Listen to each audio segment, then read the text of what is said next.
இந்த பழனி முருகனை மாத்திரம் ஆண்டி வேஷத்திலயும் பாப்பாங்க. ஆனா அது முடிச்சுட்டு ஃபுல்லா சக்கரவர்த்தியா அந்த வேஷத்திலயும் பாக்குறது ரொம்ப அதுதான் அம்சமானது.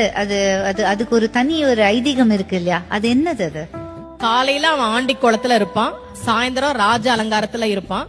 காலையில நீங்க வாழ்க்கையில எதுவுமே இல்லாம அவன் முன்னாடி போய் நின்னாலும் அன்றைக்கு மாலைக்குள்ளேயே உங்கள் வாழ்க்கையில் அவன் ஒரு மிகப்பெரிய மாற்றத்தை நிகழ்த்தி காட்டுவான் அப்படின்றதா ராஜ அலங்காரம்.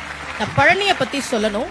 தமிழ்நாட்டுல முதல்ல ஒரு கோவில்ல தங்கத்தேர் வந்ததுன்னா அது பழனியில தான். அதை உருவாக்கியவர் ஒரு தனி நபர். VVCR முருகேசர் அவர் பேரு. 1947ல அவர் மட்டும் ஒரு தங்கத்தேர் பழனிக்கு உருவாக்கி கொடுத்தார். இன்னைக்கும் அந்த தங்கத்தேர் தான் பழனியில இருக்கு. அதன் பிறகுதான் மற்ற கோவிலுக்கு வந்தது. விடுதலை கிடைச்ச கையோட ஒரு தங்கத்தேரையும் வாங்கிட்டாரு போல இருக்கு. ஏன் ஒரு தனிநபர் பழனி கோவிலுக்கு தங்கத்தேர் செஞ்சு கொடுக்கணும்?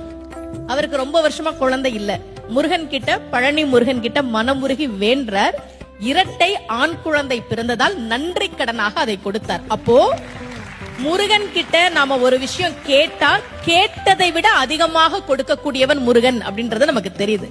2 கையால நாம அவனை கும்பிட்டா அவனுடைய 12 கரங்களால் நமக்கு அவன் அருளை தரக்கூடியவன்.